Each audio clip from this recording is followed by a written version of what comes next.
Good morning, Chairman. We are now live. Thank you. Good morning and welcome to the Highways and Transport Scrutiny Committee meeting. We have two young people with us this morning on work experience, and I'd like to welcome them to the meeting and hope you enjoy the experience. My name is Councillor Mike Brooks and I am the chairman of this committee. Councillor Alex Hall, Vice Chairman of the committee, is also in attendance here on my right. Can I remind you that the audio-visual feed of this formal public meeting is being broadcast live via the County Council's website, and with this in mind I would like to welcome members of the public and press watching this live. There is no fire drill planned this morning, and in the event of the fire alarm sounding, we need to leave the council chamber through the rear doors and leave the building through the reception into the front car park. We then need to wait in the car park for further instruction. Please ensure your mobiles, laptops and iPads are on silent for the duration of this meeting. The hearing loop is now activated. Requests to speak will be collated by Vice Chairman Councillor Alex Hall here on my right, and then we will call you in turn to speak. We'll now move into the formal agenda. Item 1 is apologies for absence and replacement members, and Tom Crofts to report. Thank you, Chairman. We have Councillor Ashley Morris replacing Councillor Strengle for this meeting only. Thank you. Right, item 2 on the agenda, declaration of members' interests. Do any members wish to declare any interest that has not been declared previously in their pecuniary interest forms? Are there any no declarations? So we'll move on. Thank you. Right, on to item 3 then, and this is the minutes of the meeting held on the 22nd of May 2023. And this item is to approve and sign the minutes of the last meeting as a correct record. And please turn to pages 5 to 10 of the agenda pack. I'll just go through them a page at a time, and this is only for accuracy. I will just go to Tom first. So you just wanted to report on one thing on the minutes. Over to you. Yes, thank you. The Chairman's made me aware of a few typographical errors, so these will be amended in the final minutes. Thank you, Tom. What I'll do now, I'll just go through a page at a time, and this is for accuracy of the minutes, not for commenting on the content other than that. So that's page 5, page 6, page 7, page 8, page 9 and page 10. Right, do I have a proposer for the accuracy of those minutes? Thank you, Councillor Hall. And do I have a seconder? Thank you, Councillor Stokes. All those in favour, would you please indicate? Yep, thank you. Anyone against? And any abstentions? So that was unanimous. Thank you. Move on then to item 4 on the agenda, and this is announcements by the Chairman, Executive Councillors and Lead Officers. Chairman's announcements. We do have a longer agenda today with one pre-decision item. May I ask those presenting reports to summarise key points, and may I remind all members the importance of succinct questions and concise contributions, please. I would like to take this opportunity to thank Highways officers for their support in dealing with queries raised at the Lincolnshire show in June. Once again, questions and comments were mainly around road, cycleways and paths conditions and maintenance and the use of the Fix My Street app. Moving on, Executive Councillor announcements. Do we have any announcements by the Executive Councillor or Executive Support Councillor? Is Councillor Richard Davis with us? No. Or Councillor Perrotton Williams? No, right, I'll move on then. So move on then to senior officers. For any announcements by senior officers, is Karen Cassar? Yes, Chairman, Thank I'm you. on the call and no announcements to make. Thank you. And no other announcements, so thank you for that. We'll move on to the next part of the agenda, which is item 5, and this is the winter services plan. This pre-decision scrutiny report on pages 11 to 84 of the agenda pack, the Executive Council of Highways, Transport and IT is due to consider the report for a decision to be made between the 24th of July and the 31st of July 2023. And this report sets out the proposed amendments to the winter service plan for 23-24 in line with national guidance and best practice. The winter service plan documents the robust policies, procedures and standards against which the Council fulfils its statutory duties in relation to snow and ice and otherwise manages its winter service. Annual updates are required to ensure that LCC maintains robust standards to propose changes in national standards and to share best practice where appropriate. And lastly, to streamline the document to reflect current practice. Having said that, this year's report recommends no changes for 2023, and officers will introduce a rationale for this and provide them with further information that will enable us to comment on the report. So I will hand over to Jonathan Evans to take us through the report. Thank you, Chairman, and good morning, everybody. The winter service is part of a package of works that allows Lincolnshire County Council to fulfil its statutory responsibilities under Section 41 of the Highways Act. The winter service will operate and prioritise on a basis of safety, serviceability, sustainability and customer service. The plan identifies gritting priorities, criteria for grit bins, decision and treatment matrix, as advised by the National Winter Service Research Group, and it identifies routes for treatment. The winter risk period generally runs from October to April. However, the actual extent of the season is determined by forecast information and will be extended if required. Service level demand for the past couple of years. So for 2021 and 2022, we did 63 salting turnouts using approximately 15,000 tonnes of salt. And for 22-23, we did 68 salting turnouts using approximately 18,500 tonnes of salt. An annual review has been undertaken, as outlined by the Chairman, and there are no proposed policy or procedural changes for this year. However, I do want to take this opportunity to highlight some of the work in relation to budget and route optimisation that the team are currently undertaking. So within the paper, item 3, budget information, whilst the service delivery is set in accordance with the winter service plan, the budget allocation remains challenging. To ease the budget pressure for the winter maintenance service, the service continues to implement value for money improvements. So LCC has changed its approach in relation to switching from leasing gritters to LCC owning its own fleet. At the start of the winter season 23-24, there will be 40 of the 47 gritters wholly owned by LCC. This equates to around a 750k to 800,000 saving per season on leasing costs.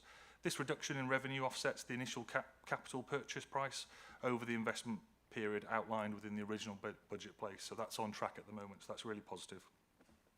As a result of LCC investing in modern gritters, LCC has been able to instigate a reduction in the salt usage as put forward in the National Good Practice Guides. This means that LCC spread patterns have been reduced from 10, 15 and 20 gram rates to a 7, 12 and 17 gram rates. The saving in salt usage is between 150,000 and 200,000 per annum. Item 3, within some of the the value for money improvements, is increasing our salt barn storage. That's mainly the way we're heaping it, and we're trying to use every available storage capacity within the county. It's increased from 24,000 tonnes up to 29,000 tonnes. Ultimately, that's to do with the more salt that we can purchase during the summer months at a discounted rate means that we're able to save slightly more there. So per annum, that increases somewhere in the region of £30,000 to £36,000. The final one of some of the good work we've been doing is LCC has instigated route-based forecasting and decision-making. That's come to the Scrutiny Committee a number of times now. This has seen a reduction in the amount of turnouts by individual gritters, and that avoids us having to do a sort of a whole county approach, and it means that we're able to target sort of specific areas of the county based on weather forecasts. And that's seeing a saving of somewhere in between 3 and 5% in gritter usage. Move now on to route optimisation. This is mainly looking forward of some of the work we're doing in advance of the next winter service update. So to ensure that the winter service remains fit for purpose and further reduces budgetary pressure, a project to optimise the precautionary salting routes was commenced in January 2023. The project will look to assess the current routes that are in place and test them with the latest constraints, given that a number of factors have changed since the routes were set. Changes such as gritter equipment, size, salt spreading changes, and additional roads that have been added means that there may be further opportunities to explore. The winter team are using optimisation software to investigate changes and efficiency in the use of new fleet. The following scenarios are being investigated as we speak. So we're looking at the LCC's current gritted roads, the precautionary routes, and how changes can be instigated with new gritters to see if the old routes can be improved upon. We're also looking at the actual winter gripper depot locations, so whether they're spread correctly around the county, whether we could move or relocate salt barns. And we're also looking to investigate the current gritted network and identify if there are roads which are out of policy or scope in accordance with the latest version of the winter plan, which, as the chairman outlined, is unchanged from last year. The intention is to complete this phase of work so that the recommendations can be incorporated into the 24-25 winter service plan, and any changes will be highlighted to the Highways and Transportation Scrutiny Committee in advance of an exec council decision next year. So in terms of this paper, the winter service plan, as outlined, it's very little change. It's just the annual update, and it's the wording around the year has been adjusted. In accordance with sort of an exec council decision, the Equalities Act has been taken into account. The winter service fundamentally is considered to have a positive impact on people with protected characteristics, and that's mainly due to accessibility to schools, hospitals, care homes. So it's an essential service that we deliver. And also in terms of the JSNA and JHWS, we believe that it has a positive impact again, and that's about ensuring safety on the road users. So following consideration of the report by the Scrutiny Committee, the Exec Council has requested to consider whether to approve the reviewed winter service plan as set out in Appendix A. The winter service plan for 2023 will then become operational for the 1st of October 2023. And that concludes my update. Thank you, Chairman. Thank you, Jonathan. The committee is invited to consider and comment on the report and agree to and pass our comments on to the Executive Council ahead of their consideration and decisions between the 24th of July and 31st of July. So I'm going to open it up to members now. Are there any comments? Councillor Dyer. Thank you, Chairman. Thank you, Jonathan. Don't worry, I'm not going to ask about the Hycombe Relief Road. What's the lifespan of a gritter? Typically, they're on a sort of a 7 to 10 year cycle.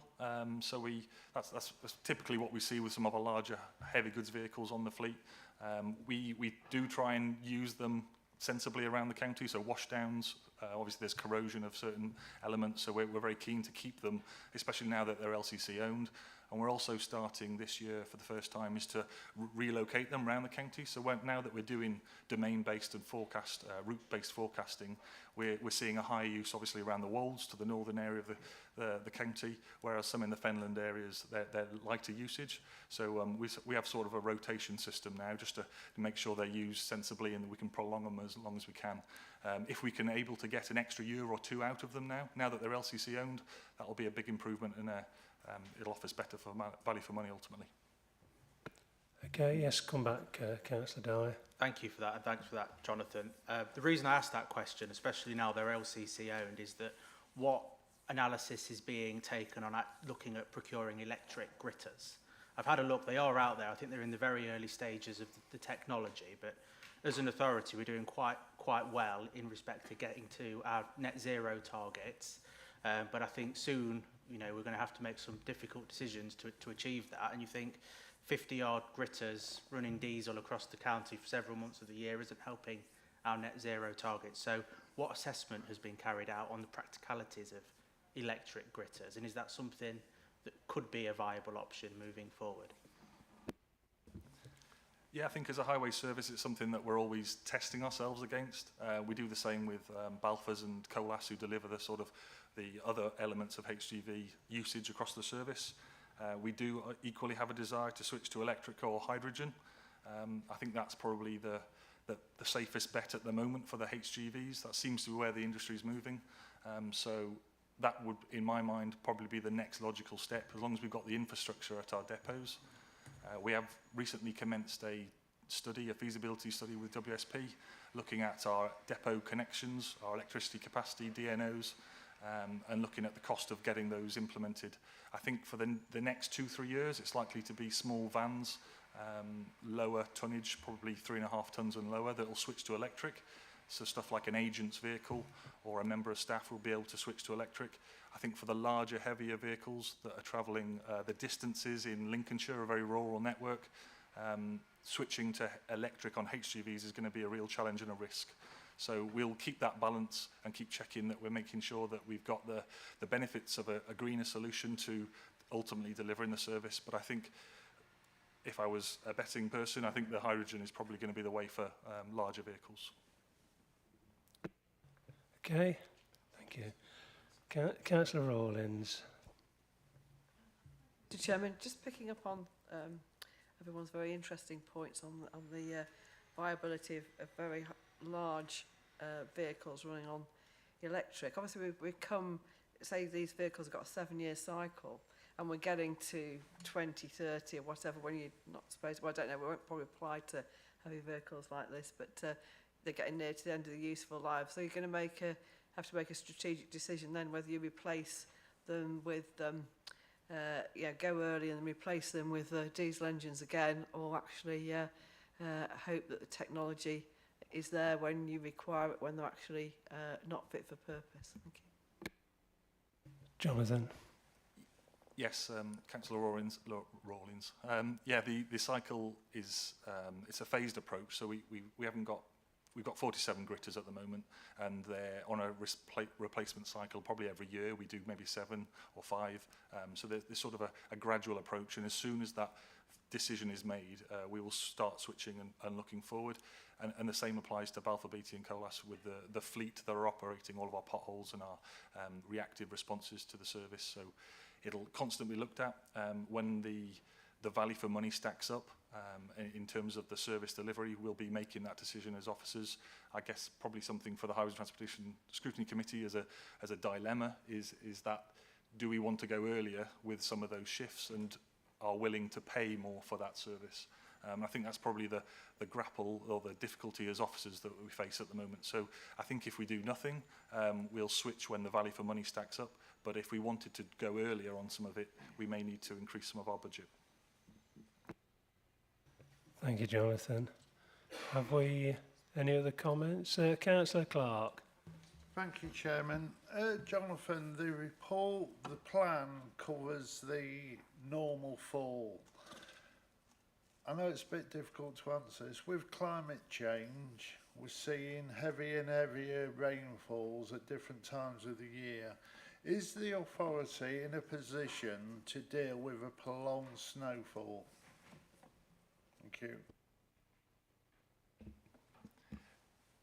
Jonathan. Ultimately, yes, I believe we are. We've got a number of gritter drivers on the contract. We specify that with Balfour Beatty. That gives us the when and if we go to sort of emergency conditions where we need to go to continuous cycle, we believe we've got the driver numbers to deliver the service. In relation to climate change longer term, we are seeing more extreme weather events. I think for the winter just gone, we've seen in terms of the number of turnouts, it was 68. And when you compare that to our historic 10 years, it's probably 4th highest. But the nature of what we had this year was sort of intensive, week-long colder spells.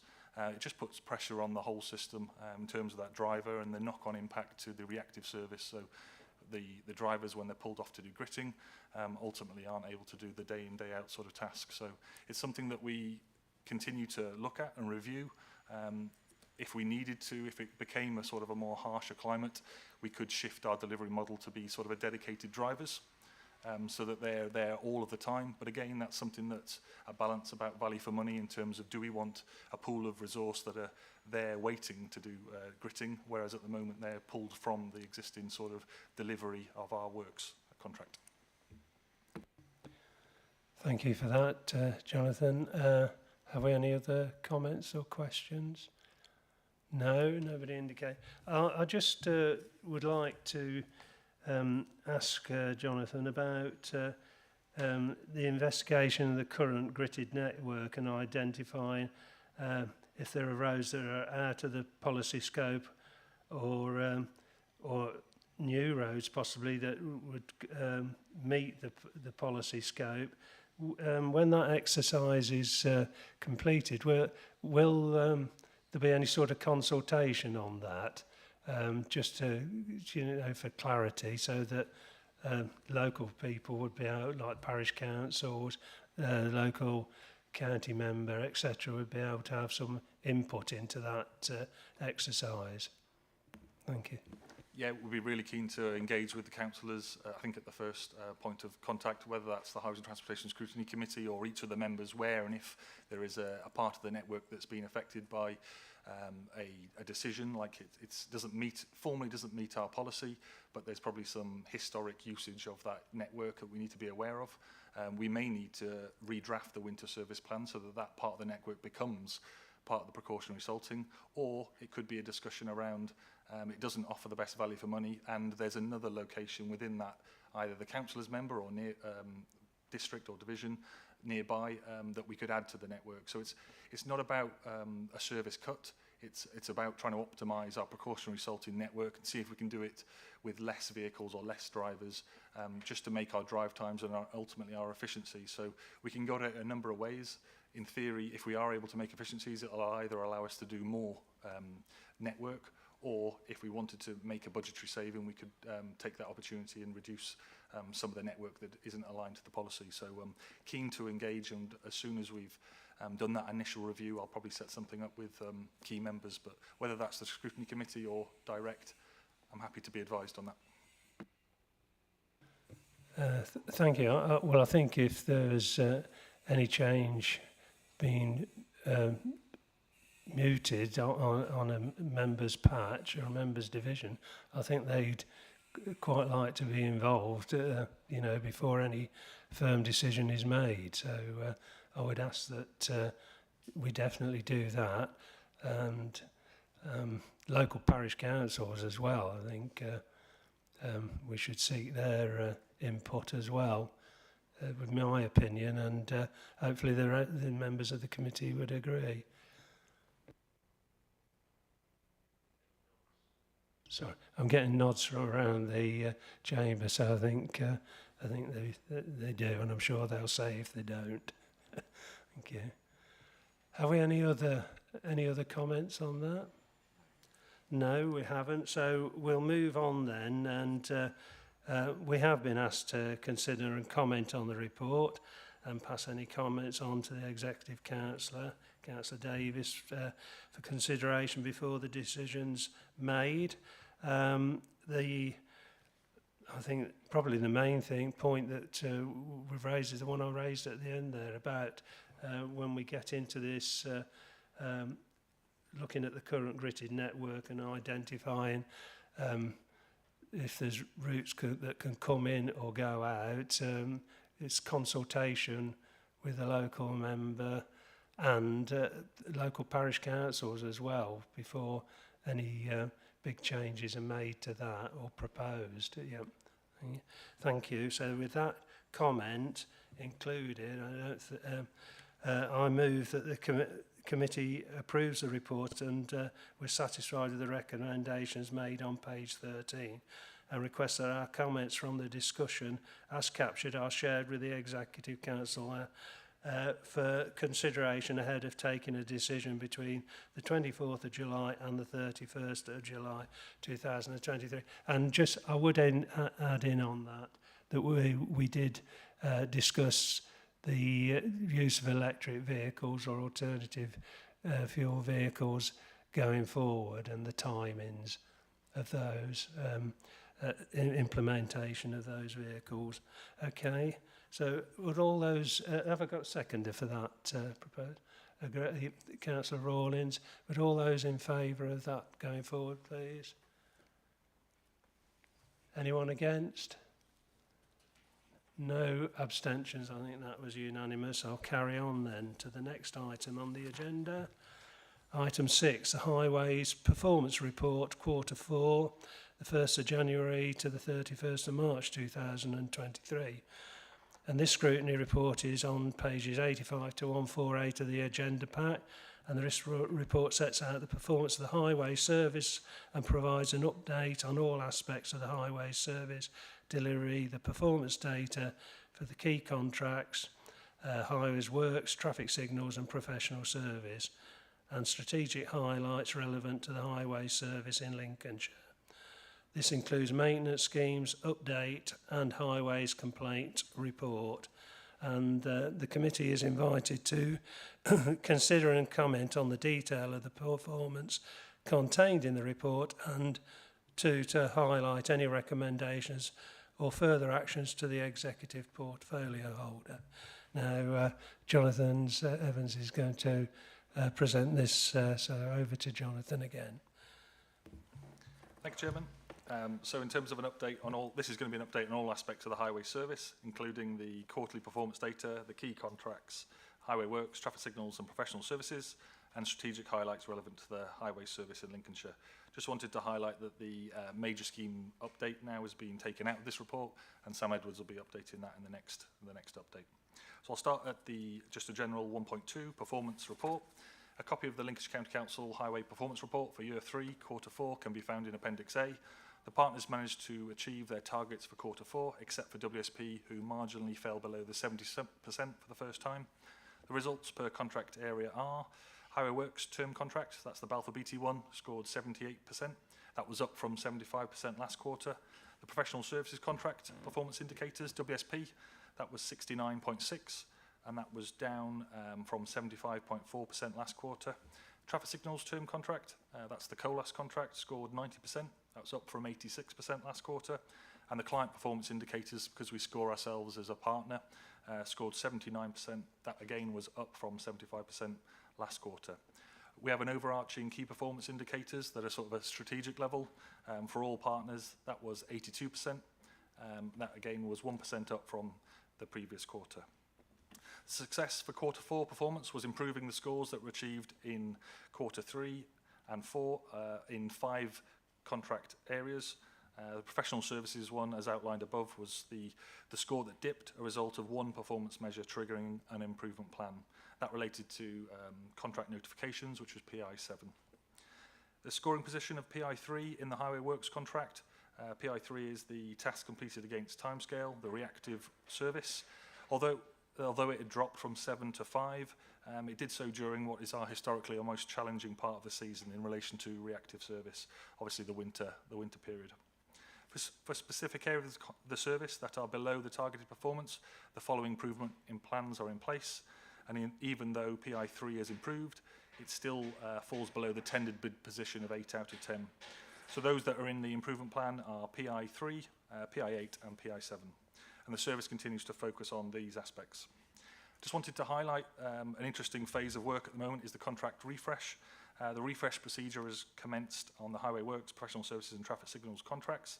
The process requires the client, the contractor and consultant to review service delivery and identify contract improvements should an offer of extension be made. Any extension to the contract will be made from the 1st of April 2026 with a minimum extension of 2 years and a maximum extension of 6 years being available. The outcome of the contract refresh procedure will be returned to the Highways and Transportation Scrutiny Committee in September 2023. And that should allow time to re-procure should the service need to. So that's a key phase that's coming up at the moment. I'll now just move on to item 1.5, the Highway Works term contract Balfour Beatty. In Quarter 4, we had another busy period with 15,158 faults. This was during a phase of the works where obviously it's sort of a winter period where we're doing less of our weather susceptible works. We generally have a higher volume during the summer months. During that phase, as outlined in the previous report, we did 68 winter runs and we also did 3 councillor volunteering schemes that are proving to be a real success. The data supporting that is in 2.4. Some of the challenges and improvements for the Highway Works contract: inflation within the construction sector continues to cause a challenge. Whilst the dramatic rises witnessed in 21 and 22 have subsided, increases of 4.2% in the last 3 months have been experienced in road surfacing related activities. These increases will not commercially impact the highway service until April 2024, but it does indicate a potential future budget pressure unless it is matched by additional funding or further service efficiencies. The highway service continues to focus on reactive potholes and faults and street lighting operational delivery as outlined in those improvement plans.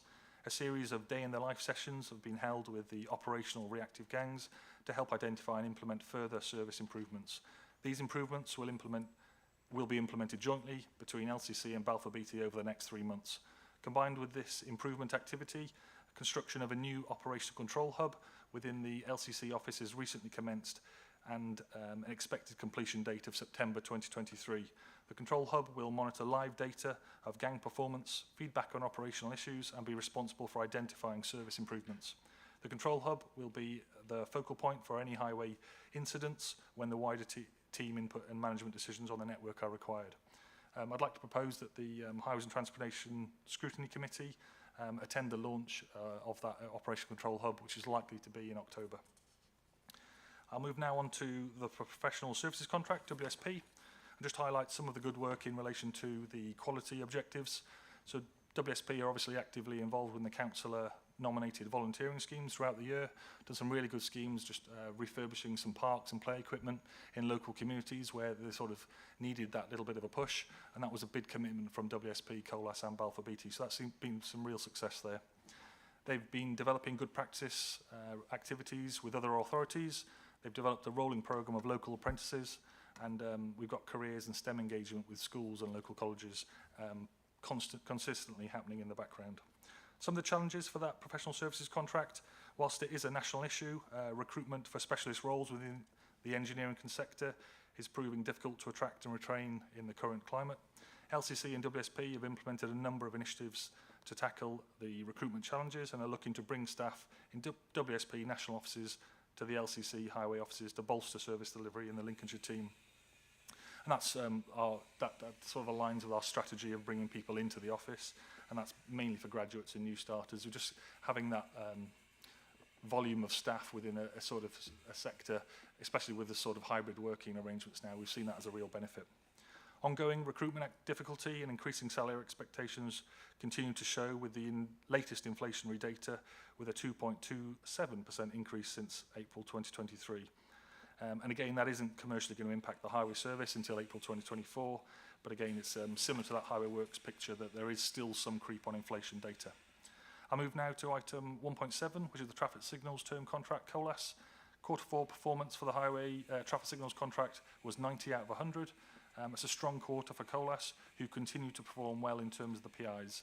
For year 4 of the contract, 3 new performance indicators to challenge the service delivery and target new areas where we feel improvements can be made. They are stock levels, ordering process, and time taken to provide quotations for task orders. Just wanted to highlight really good performance in relation to the emergency faults, where we had 57% attended within 2 hours, and that was 100% for the quarter. Some good schemes completed over the last Q4 was Kings Road, Winfrey Avenue and Spalding, Swan Street, and again Winfrey Avenue and Spalding. They were both utilising the DFT maintenance funding that we received, which we had to bid in for, so that was really positive that we were able to get those schemes delivered, and Trinity Street in Gainsborough. There's specific challenges for the COLAS contract.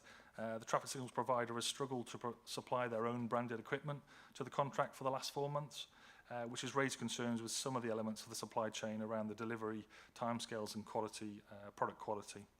LCC is working with COLAS to ensure this is rectified moving forward. Concerns in relation to this are likely to feature as part of the contract refresh procedure. Move now on to complaints.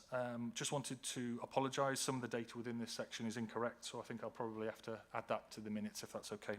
But I'll read it out and just make sure we've got the right numbers in. So a copy of the Highway Complaints Q4 report can be found in Appendix B. During Q4, the Highway Service received a total of 23,792 Fix My Street submissions, CSC calls and CSC emails. LCC received a total of 186 contacts to the customer relations team during this period, accounting for less than 1% of all contacts received. Of these 186 contacts, 132 entered the formal complaints process, accounting for 71% of these contacts, with the remaining 54 being resolved informally in early resolution. The number of complaints entering the formal complaints process has decreased by 11% in comparison to the previous quarter, and it's the second quarter where we've had a dip or a drop in complaints, so that's really positive. The key themes this quarter was potholes and flooding and drainage, so I don't think there's a surprise there during the winter period, but it just shows a pattern of improvement going forward. Move now on to the corporate plan performance indicators, the condition of the roads. So this is an annual update. The condition of the roads within Lincolnshire is corrected and reported annually and reported to the Department of Transport. LCC also utilises this data as part of its corporate plan performance against the success framework 22-23 for quarter 4. So the results are broken down into principal, non-principal and unclassified roads. And when I say principal, they're the A-class roads. Non-principal is our Bs and Cs, and our unclassified is the Us. Really happy to report that the 3 measures that we split out were achieved last year, and I'll go through them one by one. So PI 84, which is the condition of the principal roads, we have a target of 3%, and that's 3% where maintenance should be considered. Our actual performance there was 2%, and that remained consistent in previous years, and it aligns with our highways infrastructure asset management strategy, which is trying to hold those assets in a steady state. When we compare ourselves to other sort of authorities, we're probably in a good place on our A road network in comparison to other authorities. Move now on to PI 85, condition of non-principal roads. So these are the Bs and Cs. Our target of 7%, our actual performance is 6%. And again, that remains consistent and aligns with our highways infrastructure asset management strategy, which is holding that in a steady state. When we compare ourselves to other authorities, we're probably average, I would say, in terms of the condition of our network here. I'll move now on to PI 86, condition of our unclassified roads. We've got a target of 27%. Our actual that we achieved is 26%. And the real good news here is that for the last 3 years, we've moved from 28 to 27 to 26. And that's just sort of the direction of travel that and how we're interacting with that area of the network. So it's improving year on year in line with our infrastructure asset management strategy. And that, I say that document again, it's because our strategy is to improve the unclassified network. It's likely to be sort of a percentage point per annum, but if we manage to maintain that budget spend in that area, that's the direction of travel. And that's because when we compare ourselves to other rural authorities, we're probably in a worse condition there. So over time, our target is to get it to at least 20%. So in conclusion, the Lincolnshire's highway team and its strategic partners continue to deliver an efficient and effective service during challenging market conditions. Performance reported for this quarter demonstrate that the services continue to improve in 4 of the 5 reporting areas. Whilst most areas have improved, the service continues to pursue further initiatives to tackle areas of low performance and is constantly striving to implement value for money savings across the wider service. The committee is asked to consider and comment on the detail of the performance contained in this report and recommend any changes or actions to the Executive Member of Highways, Transport and IT.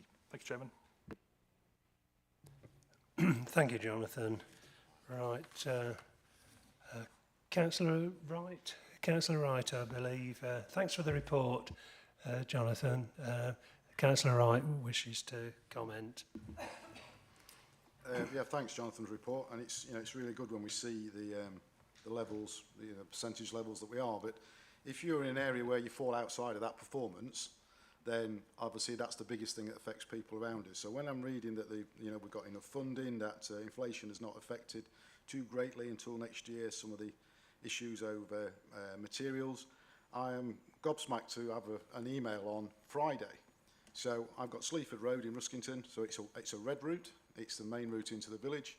And ever since somebody decided a few years ago to put a raised bus stop curb there against a traffic island and a roundabout, which meant it was never being used and the bus stop was subsequently moved, we've had flooding issues that have got worse and worse and worse.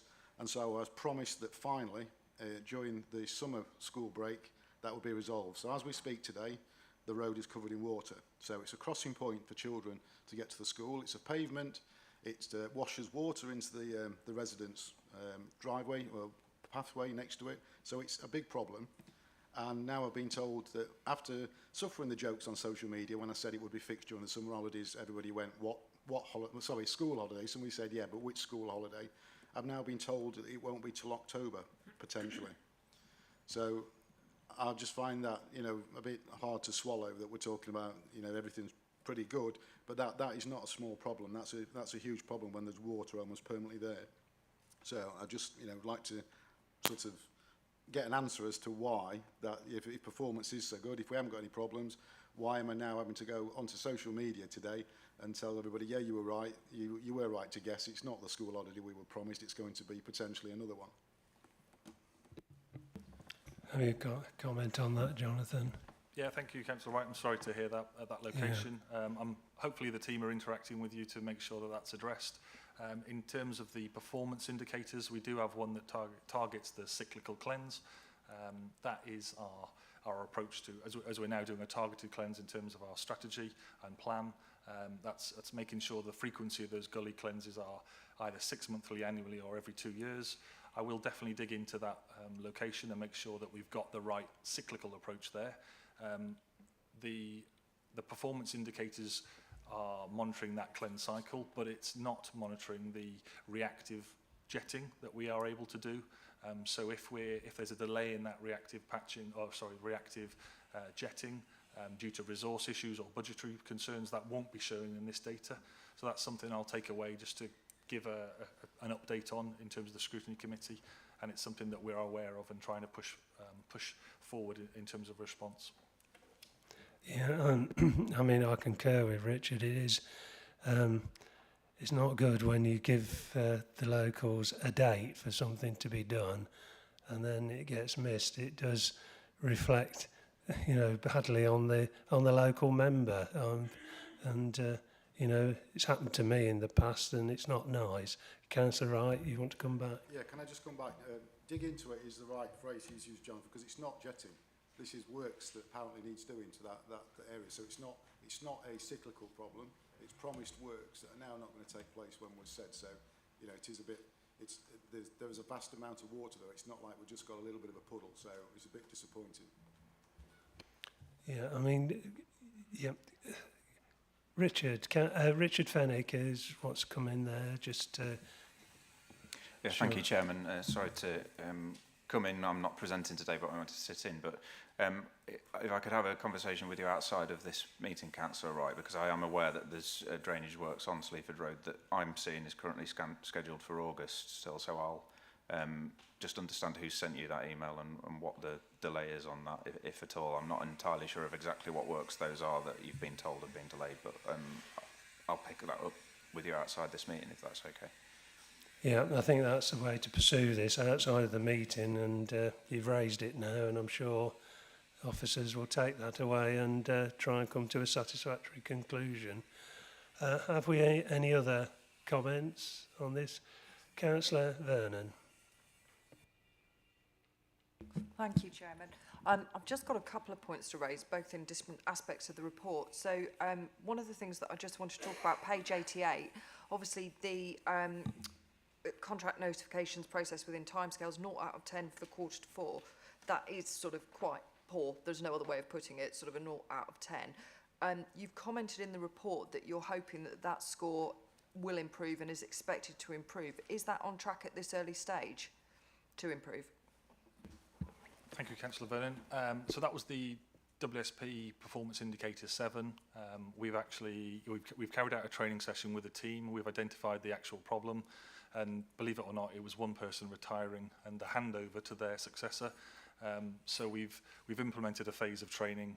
We've looked at the processing of those documents and the early warnings and compensation events that they're meant to do as part of the works programme. That should be underway. I think due to the time that we were aware of the problem to the implementing the training, I think Q1 of this year will also feature as it may score low. I don't know if it will score 0. It's likely, well, it has improved, I know now. It's that sort of lagging performance reporting, but it's a small issue in one of the teams which is now corrected. Thank you. Yeah, come back, Thank you. Councillor Vernon. Yeah, that's really useful to know. And actually that falls back to what we've discussed in previous meetings about the significance of a key member of staff and having that backup in place behind that. The other thing that I'd just like to mention as well is page 142, which is into the complaints procedure. Whilst I note the dip from the last quarter, 132 of 186 complaints going formal does feel quite a lot to me. Do you sort of, whilst I can see that you've broken it down into sort of pothole or sort of drainage and whatnot, are they broken down further? Where I'm really going with this is you receiving sort of 20 complaints about the same pothole which are being escalated to formal, or are they sort of completely separate complaints? Thank you. Thanks, Jonathan. Yeah, those complaints are handled by the complaints team. They've got a fair bit of data, but I don't think we've drilled down to that sort of analysis. That's something I can take away. If we ever see a pattern, normally where we've got something unexpected or unacceptable, we can dig into it and do an audit of those and understand and learn from them. I'm more than happy to take away for the top 3 this time, just to dig into how many of them were the repeat sort of incident, or was there a wider pattern across the county. Happy to take that as an action. Thank you. That would be really useful, because I know for absolute certain that one of our parish councils has complained about something, and I know that somebody else within the parish has. So therefore 2 formal complaints may only be about 1 actual matter. So that would be interesting to see. Thank you. Thank you. That's a good point to be checked out. Thanks for that. Richard Fenwick coming in again. Useful having you here this morning, Richard.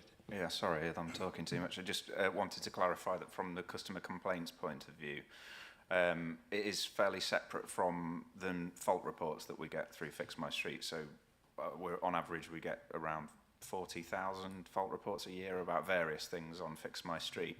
However, if someone contacts Lincolnshire County Council and says that they want to complain about something, that's considered a complaint, regardless of whether it is just reporting a pothole for the first time. So every week I get a report on highways complaints from the customer relations team to explain what they're about and what they are, and we do look into any repeat patterns. But if parishes have logged something multiple times on Fix My Street, that's not within the data to say that's an actual recorded complaint. That is a fault report, unless they're saying, I want to make a complaint because you didn't deal with this fault report correctly.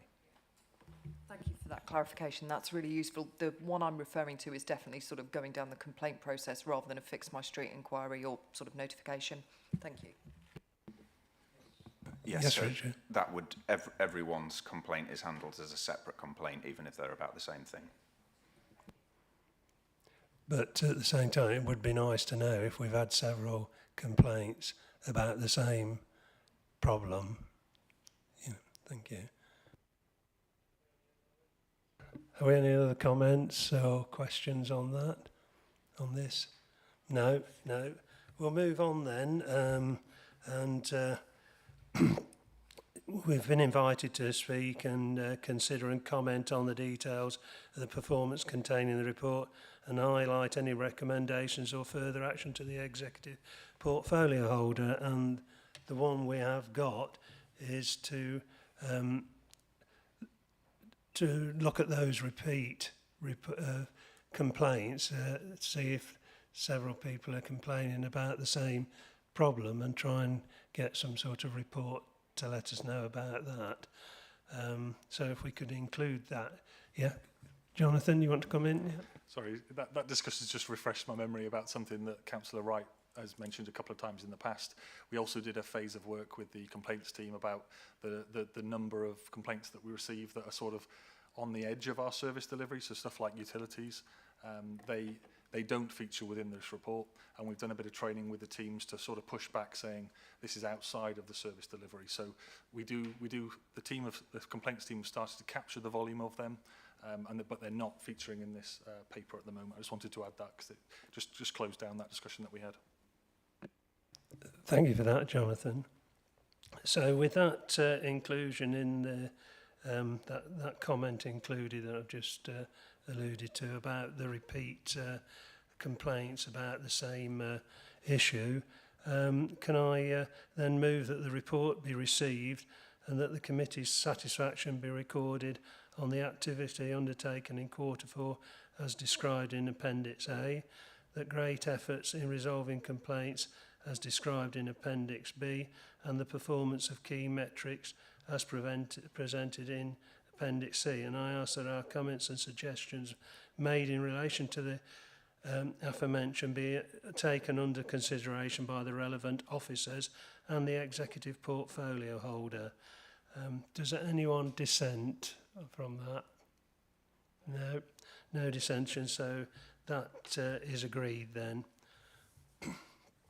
Right, I'll move on now then to item 7, which is the Highways Major Project Update Report. And this scrutiny report is on pages 149 to 162 of the agenda pack.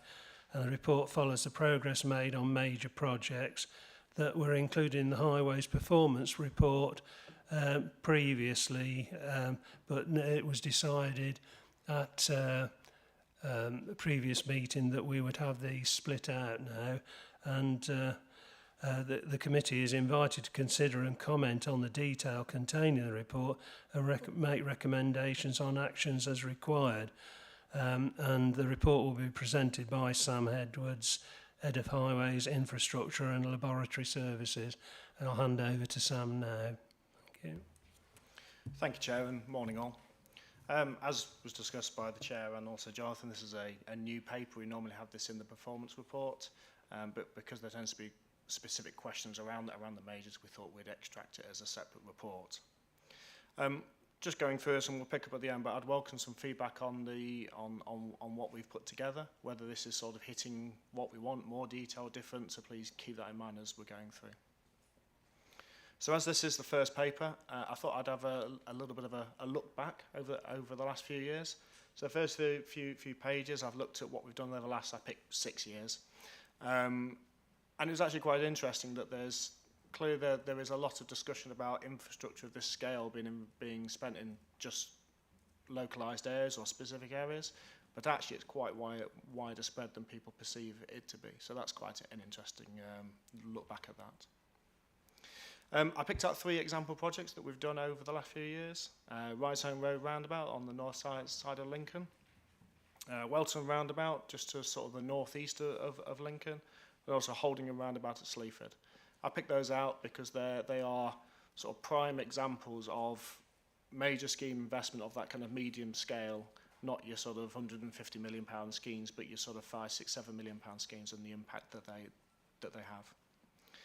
I won't go through all the details, but I'll pick out the summary on most of the projects. So again, I thought I'd try and bring in something different than just updating on the things that go on and on. So picking out Grantham Southern Leaf Road, I've put in a few slides and pictures of the beam push that's going to, or the preliminary works will start towards the end of this year and the actual push will start next year.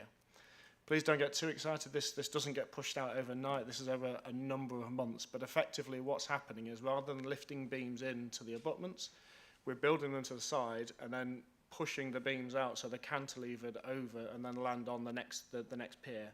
Then you build the extra bit of bridge at the back and then push that on. So you're sort of almost conveyor belt as you're pushing across. And it's about as complex and difficult as you can imagine, which is why the scheme's taken so long and the expense that's attached to this, as well as going over the East Coast Main Line and over the Witham at the same time. So we are preparing some more bits towards the end of this year about some better visualisations of that. But I thought it'd be helpful just to try and explain that it's not a normal sort of bridge construction that you may have seen elsewhere. Moving on to North Icombe Relief Road, quite live at the moment. In fact, we're coming at the next Scrutiny meeting in September with the key decision or pre-key decision report to present here. We've completed our 3rd engagement event, so that was in June. Generally positive, some localised concerns that we're addressing now, but generally positive feedback. Over those 3 events, so there's been 3 lots of 3 events, if that makes sense. We've done a very much sort of you said, we did, and fed back about what the implications that we've taken, and then built in, for example, not stopping up Somerton Gate Lane, about elements that we've done with the Viking Way, with the pedestrian crossings, things like that. We've also now completed all the, or pretty much completed all the intrusive surveys across the sites. That's all your geophysical surveys, your ground investigation surveys, boreholes, ecological, environmental surveys, all that kind of element that informs the preliminary design. The preliminary design is complete. There was a design freeze a couple of months ago, and that's what was seen at the third engagement event in June, and that's what we'll be presenting to the executive. In there, I just picked out Pennell's roundabout. I could pick out any parts of it, but I thought that's the one that most people at the engagement events have been quite interested in, is the scale of the investment of that roundabout. I think most of us know it. Obviously, it's North Icombe roundabout, but we all know it as Pennell's roundabout. It has a number of issues already, and not only as part of this scheme, we've got to put an extra road into it, but it needs to be significantly resized. So it is more than double the size the roundabout is now. It will also be signalised. It effectively doesn't work without it being signalised because of the scale of the traffic that's coming in. Similar to holding a roundabout, and my professional review has been a really successful scheme there about improving traffic flow. As I mentioned, we're coming to this scrutiny committee in September with the key decision paper to present to the executive on the October. That will be to approve the new alignment of what we're presenting from the agreed one in 2006, and also to grant approval to submit a planning application, which we're looking to do immediately after gaining a key decision if it achieves that in October. Then it just sort of moves on to the normal processes, so determination, legal orders, land take, all the things that come from that. We're still looking at starting towards the end of 2025 with, as we said, sort of at least 3-year build period. Moving on to Spalding Western Relief Road. It's a scheme that's been ongoing for just over a year now. It's one of those schemes that I talk about. When it's finished, people will think, why did it cost that much? And it doesn't look that much. But we've got to keep in mind 90% of highway works of this sort is all in the ground that nobody ever sees. So, for example, as most people would know, the ground conditions around the area are very poor, or excessively poor. So the embankments that lead up to the bridge, there's 800 piles either side of the bridge. So that's 1,600 piles either side. They're 250 mil square, 25 metres deep, 800 of those put into the ground either side to basically support the embankment that sits above it. The embankment itself is lightweight, like a fill. So even putting normal fill in, even with those piles, there are still concerns that the weight will just move and just shift down. So that's the scale of the sort of the ground condition problems that we're dealing with there, which is why it's perceived as it's taking longer than it should. But everything that it takes to support a bridge over ground conditions of that nature is why it takes longer. But nobody will ever see that. But we are, for those that may have been down there, you'll start to see sort of large structures coming out of the ground. The abutments are starting to be built for the bridge now. So we're starting to see some things really come out now. And the Leica weight fill will start soon building the embankment up as well. Moving on to Levelling Up Fund. I think I've covered this a couple of times, but I thought I'd just give a quick update. Boston Marsh Lane and Boston Active Travel are both on site. They're due to be complete around November this year, weather dependent as always. Spalding Active Travel Scheme, that's due to start next month, August, for a couple of months, two or 3 months down there. There is a second section to the Spalding Active Travel that will complete next summer as well, while we're getting approvals from the EA for go down the Coronation Canal. And then the two further large roundabouts which came to the Scrutiny Committee, I think, last month, which have now gained the key decision. So that's Springfield Road roundabout, due to start in September, October this year, for about for about a build period of a year. And then Greensill roundabout probably around June or summer next year, around that kind of period, to ensure that the funding, the schemes are complete and the funding is spent from the Levelling Up Fund from central government by March 25. Final scheme I thought I'd pick up is on Dolphin Lane, sort of a smaller project in Boston, but I think receiving some really good feedback and it's going well. In fact, I think there was a video that came out last week, and there's some fly-throughs of it as well. This is a joint funded Lincolnshire County Council and Boston Borough Council through the Heritage Lottery Fund scheme, about improving the paving that goes through there and sort of aligns and fits in much better aesthetically with the marketplace. That's due to finish, I think, October, November time. The final thing I thought I'd just close with is that I will say the nature of these major schemes is they do take a long period of time, not even before you start the construction, through the construction. So obviously I'm coming back in a couple of months to give further updates, but some of the projects aren't exactly going to go from, we're doing foundations, we've completed the whole thing. It will feel like there's not a huge update to that, and I just wanted to warn the committee that these things go on for some time for the right reasons. And I'll pause there and ask for any questions, Chair. Thank you for the report, Sam, and the updates are appreciated, even if it's only a small progress from one report to the other. It's nice to be informed of how things are going. Have we got Councillor Dyer? You wanted to comment before you go? Thank you, Chairman. Yeah, I have to leave, but I did have just a point to make, and really it was just to thank Sam and his team for all the work that you've done on the Hike and Relief Road and the public engagement events. I think you're right that there was some concern around the Viking Way specifically, but I think I've personally been impressed with the amendments that you've put forward on that. So thank you very much. And of course, you sat at the back of the room. Thank you, Joe, as well, for all of the comms work on that and the graphics that were made. I think it really helped residents understand what was being put forward, and most people in the room won't have seen what you did, but thank you, it's been gratefully received. Thank you for that, Tom. Thank you. Councillor Rawlins. Thank you, Sam, for that update on our major projects. It's by a word of thanks, really, again, from me. Because obviously I represent the Welton Rural Division, and I have to say the roundabout has made the most tremendous difference you can imagine, and I think everyone very much appreciates that. I know it was a huge investment for the county council, and obviously we've got some contributions for that, but that's a timing funding thing, and it was great that we got on with it, because what your diagrams don't show is that horrendous hill that was going to the initial junction, which was absolute death trap, and we had several people killed there. And with the prior to the roundabout being constructed, and if we hadn't had that, the new housing development would have been impossible getting in and out of the village. So absolutely fantastic. The other thing is, and it's only a quick one, how secure is the funding for the relief road at North Hykeham? Because you know, in view of government spending at the moment, is that set in stone or not? Sam.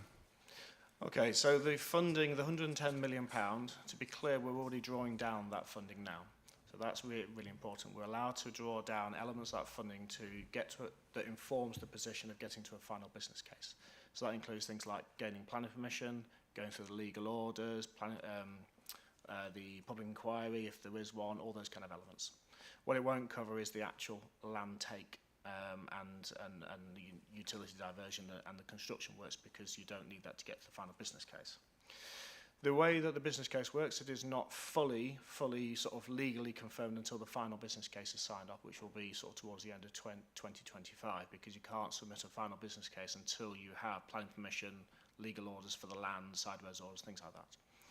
What I will say is I'm in regular contact with the DFT monthly. I provide quarterly feedbacks. I'm hearing no noise at all about any rescinding of funding. We're presenting a very positive position that we've seen no creep back in programme, no cost increase beyond what went through all the construction inflation. And confidence is I perceive high from my sort of contacts in the DFT. Clearly, I can't predict what's going to happen in central government and things like that. But I think we're in the best position that we can possibly be in order to secure the funding when the final business case. And like I say, I will stress, we're drawing that funding down already, which is a really key point. So by the time you go for the final business case, we'll have probably drawn down in excess of 20 million. Now, if they were to pull that funding, which they could, or the business case doesn't stack up, that would be lost money. We don't have to pay that back. So we need to consider that narrative in whether it's likely to get axed or not. Thank you, Sam. Is that okay? Right. Have we any other questions? Councillor Ashton. Thank you, Mr Chairman. Two from me. First of all, page 152, picking up on Grantham Southern Relief Road. It appears that obviously this is going to cost quite a bit more money than it was anticipated.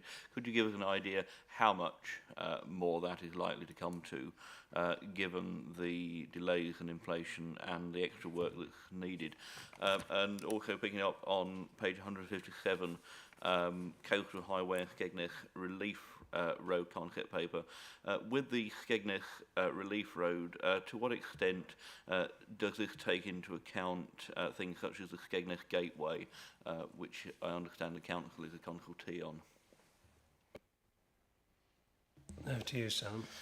Okay, on the first question about Grantham, the expectation at the moment is circa 150 million for the scheme. That's been previously reported to this scrutiny committee via the financial statement, I think in March, April time of this year, as an increase to that. There is clearly some of that is forecast cost. The bridge is still being, the substructure and the superstructure has been designed and completed to us. We're waiting for the highway and the drainage elements to come through for the extra stitch onto that. And then they will need to be priced by the contractor. Some of those have been priced already, some of them are in and agreed, some of them in the process of being priced at the moment. So they are forecasts that inform that 150 million, but we're relatively confident with where we're at. With regards to the Skegness Western Relief, where I'm assuming you pick up the element that has a relatively low or a low BCR, so benefit to cost ratio. So to stress that, it doesn't mean that a Skegness Relief Road isn't going to happen. It just means from a typical business case for a highway improvement in isolation, it's unlikely to attract third-party funding. But there are lots of ways to deliver schemes of this scale, from breaking it up, like Spalding West Relief, and delivering it as a development-based scheme. So it's not, nobody is saying it's not going to happen. It's just saying that the benefit-cost ratio that's been done is relatively low or is low. With regards to how it interacts with the Skegness Gateway, it sort of does and it doesn't. And I mean that as in either can happen separate to each other. So it doesn't if a relief road wasn't developed in the next, say, 10 years, it does not mean that the Skegness Gateway can't be developed, because the discussions with the developers about leaving a corridor open for the relief road to come through, which has been accepted. So either one can happen with or without each other if it's safeguarded in either scenario. Councillor Ashton, you want to come back on that? Thank you, that's good to hear. I mean, I would just urge, I think there is an opportunity there with a junction that's going to have to, if it has to be put in for Skegness Gateway, to do one junction and to do it well, might bring down the overall scheme of delivering that relief road in its entirety. In effect, if we had to do a separate junction at a later date, I could imagine that makes the whole cost of it significantly higher again. My understanding is that it's been looked at two different junctions. Is the development, the gateway development is one junction. The relief road, where it ties in, would be to the southwest of there, immediately southwest. Of course, if both schemes were happening at the same time, it would make sense to build one. But because there's likely to be a phasing between this, and there's no certainty that a relief road will happen, it becomes very, very difficult to deliver both as one junction. Don't disagree with the narrative that clearly building one junction is cheaper than building two, but the mechanism of delivering it, what you could end up is never delivering anything if you end up down that bit. So I think this has been made to deliver as two separate, but again, I must stress the modelling works for that, and also it means that you don't predicate either based on delivering both at the same time. Thank you. Councillor Stokes. Thank you, Chairman. So I have a couple of questions, and the first one does relate also to the Grantham Southern Relief Road. Obviously, a full investigation is underway currently. When do we expect the results of that investigation to come back to us or to the portfolio holder? Because obviously this is a serious problem that's occurred at this build with regards to the ground. And my second point and question relates to the Grantham Future High Street Fund. I'm just wondering what the current position is with that.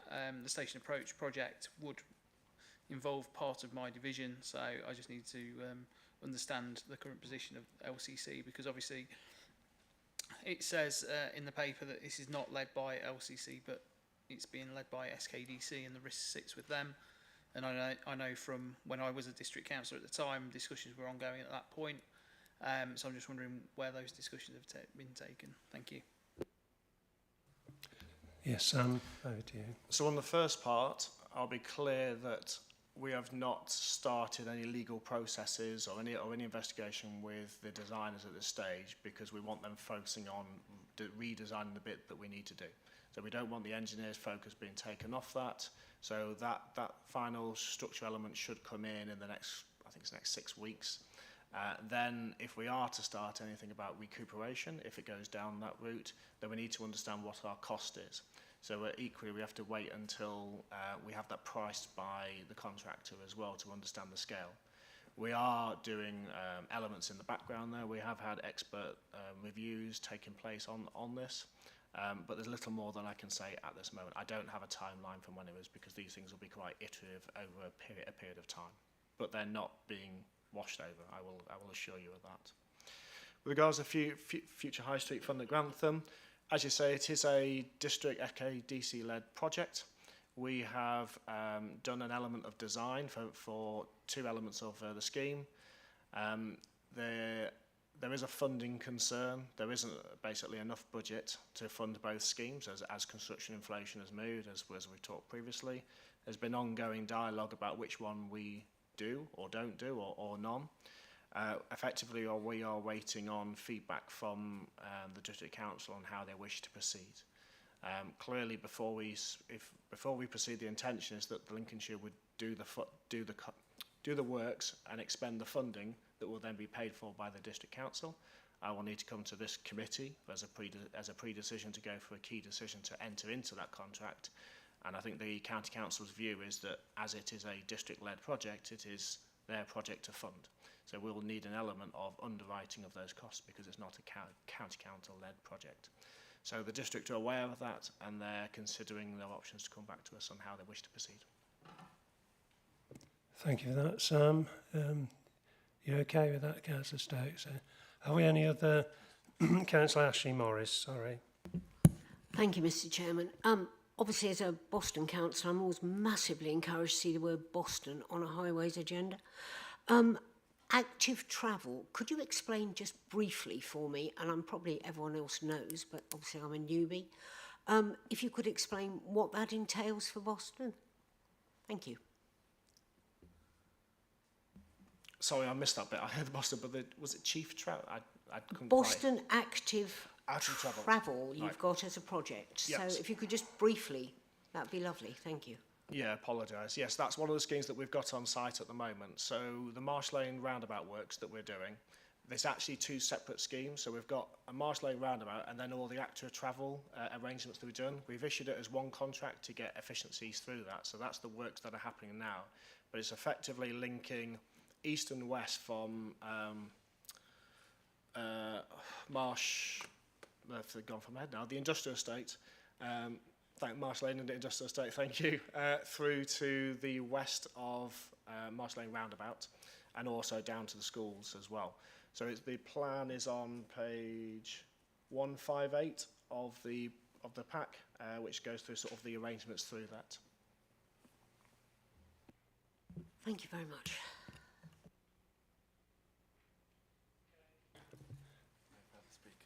Yeah. Are there any further speakers? No. No. Right. Well, we've got the comments. They've been taken down, and they will be reported through as our comments on this. So I'm going to move that the report be received and request that our comments and suggestions made in relation to the updates we received today are taken under consideration by the relevant officers and the executive portfolio holder. Does anyone dissent? No. So thank you for that then. That is agreed. And we'll move forward on to the other item. And thank you, Sam, for that presentation and for the information. Thank you. Right, item 8 on the agenda is the Public Transport Annual Update. And this scrutiny report is on pages 163 170 of the agenda pack, and the report provides an annual update on public transport since the previous report received in September 2021. The updates are pertinent to the National Bus Strategy, Bus Service Improvement Plan and Enhanced Partnership, ongoing central funding for the bus services and BSIP Plus, the local public transport market, bus passenger travel update, Core Connect services and bus infrastructure and roadside information. The committee is invited to consider and comment on the report and make inquiries and recommendations as required, and the report will be presented by Verity Drews, Head of Transport Services, and Stuart Eccles, Network Design Manager, is also present for this item discussion, and both are attending remotely. So I'm going to hand over, is it to Verity or? Yes, Verity is going to take this. Yeah, over to you, Verity, and welcome to the meeting. Thank you very much. Thank you. So I'm just going to give a summary of the annual update in terms of public transport. I appreciate there's an awful lot in this report and also quite a lot in the subsequent report as well, Chair. So I'll give an overview and then we can take questions. So in terms of where we've got to with public transport since the last update that came to this committee, one of the major milestones has been on the 1st of April 2023. We officially created and made, as is terminology used legally, an enhanced partnership with our bus operators. So that is now officially in place. And that scheme aims to create a partnership approach to improving bus services across the county. Our focus as a partnership is around creating a greater sustainability in the public transport network, which we've discussed many times at this committee, an environment where everything is significantly changed, especially post-COVID.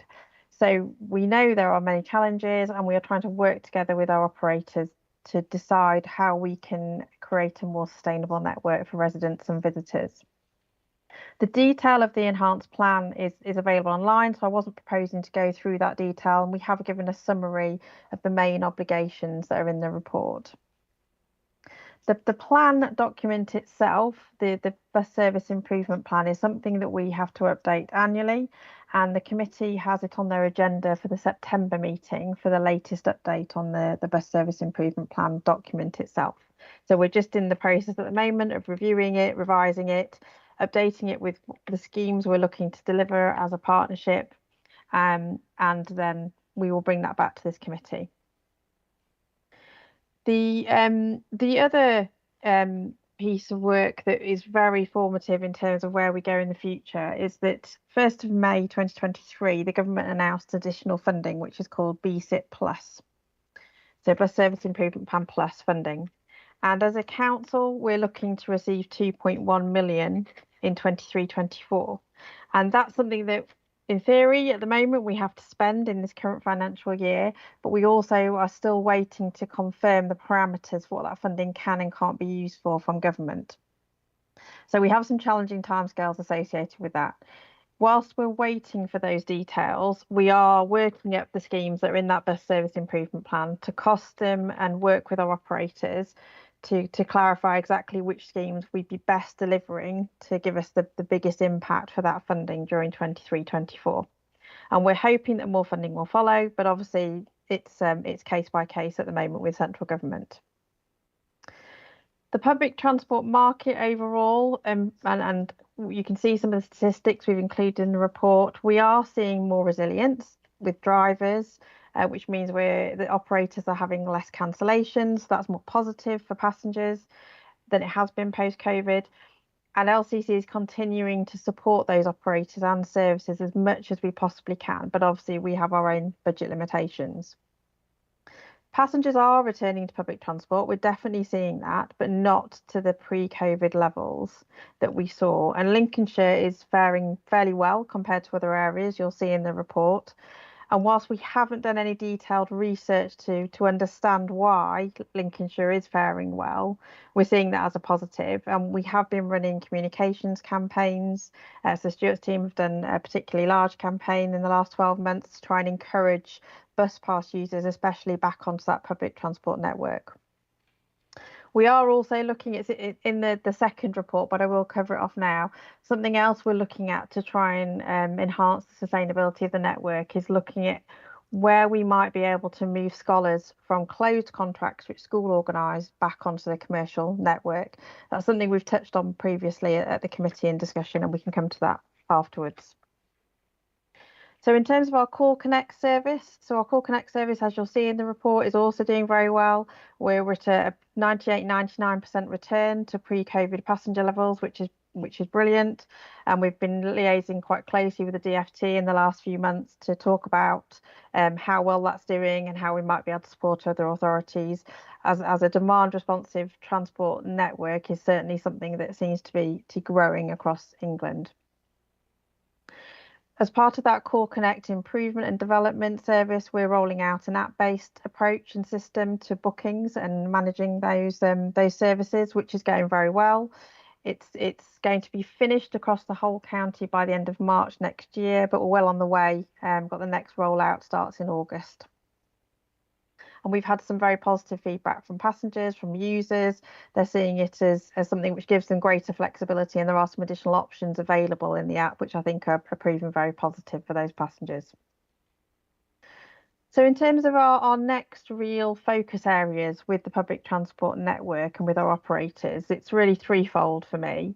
So the first one is how we can plan on how we continue to improve and develop our roadside information and infrastructure. You'll see in the report that Stuart has undertaken a review of all of that infrastructure, and what we've got out there is quite a mixed bag. You'll see from one of the maps that there's an awful lot out there, and there's different ownership arrangements in place, so parishes, district councils, county council. So we want to really focus on how we can improve that and make it a much better accessible for information for passengers, and make sure that infrastructure starts to look much more consistent and is about our offer for Lincolnshire. So that's quite a big focus area going forward. Secondly, will be around planning the implementation of the bus service improvement plan and that enhanced partnership and scheme to really work through which projects we are and aren't going to deliver, and how we can best use that money from central government as soon as we've understood exactly what we can and can't use it for and the parameters around those terms and conditions. And thirdly will be to continue to create a positive partnership with those operators, because we have to deliver public transport together for Lincolnshire, and that's something that we want to continue to build on within that partnership and the enhanced partnership and scheme. So that, Chair, is a summary of the report, and if anyone has had any questions. And also, Chiara, I don't know if I could just check, because on screen I can't see the committee at the moment. If there's something that could be Verity. changed. Hello, Verity. There we are. Yeah, thank you for that report. We do have some comments and questions, and I'm going over to Councillor Rawlins first, who will address you. Thank you. Thank you, Mr. Chairman. Thank you, Verity. It's very informative. My one concern is, and I know it's a topic that doesn't only apply to, it applies to lots of things like parking and things like that, but is the intention, I hope the intention isn't to go to completely app-based booking on Core Connect, because although this sounds great if you, on paper, and I know the government is just hell-bent on making everything digital, but they don't take into account people, unfortunately. And you know, it's all very well, but and I know as the population moves on, people will get much more used to using apps and those sort of things. But you know, there will be some people who just be totally put off by it. So we still need some online booking through a computer and a telephone service. And I don't want to see this as a sort of railroading exercise to push everybody to have an app, because you know, to have at least to have a proper timescale for this, because you see it with so many things like parking meters and just generally supposing that everybody is digitally enabled when they're clearly not, because also you will get parts of the rural economy, rural residents who just can't get the signal to do it. I mean, the mobile phone signal, particularly where I live, is appalling. Shocking. You have to stand at the top of the stairs and point your phone in the correct direction to get anything. So, you know, we have to be a bit realistic about this, I think. So that would be my one concern. Thank you. Yeah, thank you for that, Councillor Rawlins. I agree with your comments and be interested to see what Verity's got to say on that. Yes, no, absolutely not the intention at all. So I'll hand over to Stuart because he can give you a bit more detail. But we know the demographic of our passenger base for Core Connect. We know that we don't want to move to full app base because that wouldn't work for Lincolnshire. So it's certainly not that intention. We're always going to have a team of staff in the office who are there to take calls, who can help users to book, help them understand what's available, because that's one of the, I think, things that passengers need support with. So that's always going to be there. Stuart, did you want to add any more detail around that? Yeah, sure. Thanks, Verity. It is intended to be a supplement and an addition for passengers and a different way for them to interact with the service rather than being a replacement for. As Verity said there, we recognise the value that the booking centre has, not just in terms of an access point, but more for information on public transport as a whole. So that element will remain key to the offer for Call Connect, and bringing in the app helps modernise the service, and hopefully it helps us engage with a different demographic and see different generations travel through the service, but it is intended to be supplementary rather than in replacement of. Thank you for that, both. Right, okay, Councillor Rawlins. Yeah, I'll move on then to Councillor Clark. I'm going to read my writing. Thank you, Chairman.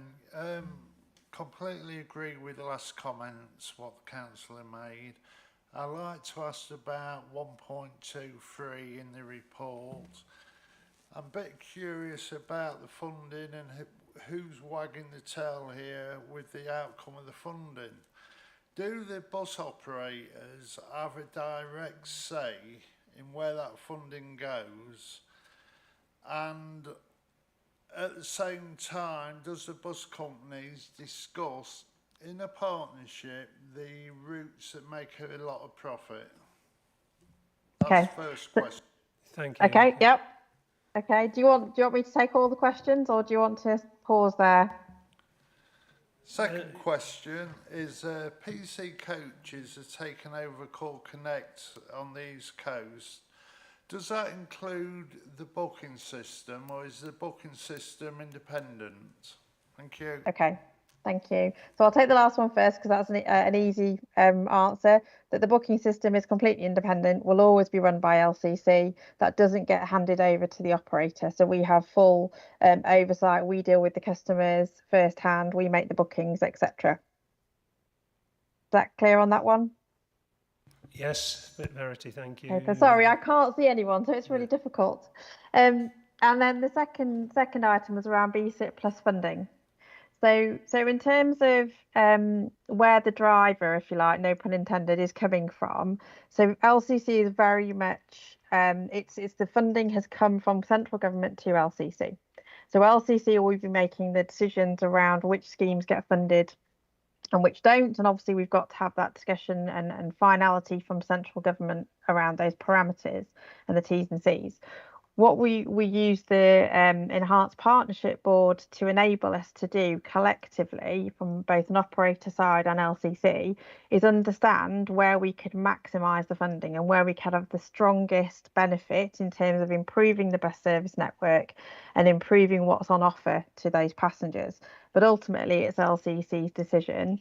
And in terms of discussions around profitable routes versus non-profitable routes, now Stuart might come in on this afterwards, but the way I've seen it historically and the way I certainly have discussions with operators, that tends to happen more between us and one operator on an individual basis. Now, operators might choose to discuss that amongst themselves, but that isn't something that is dealt with at the partnership board level. It's certainly a more strategic discussion that we're trying to have at that enhanced partnership board level. Stuart, did you want to come in on any of those to add anything? No, I think you've covered it quite nicely. Okay, thank you. Does that answer your questions, Councillor Clark? Councillor Clark, is that okay? Yeah, yes, thank you. Thank you for that. Thank you, Verity. Thank you. Moving on then, Councillor Vernon. Chairman, my points have been raised regarding Call Connect and using the app, so I don't need to add anything. Thank you. Thank you, Councillor Vernon. Councillor Tom Ashton.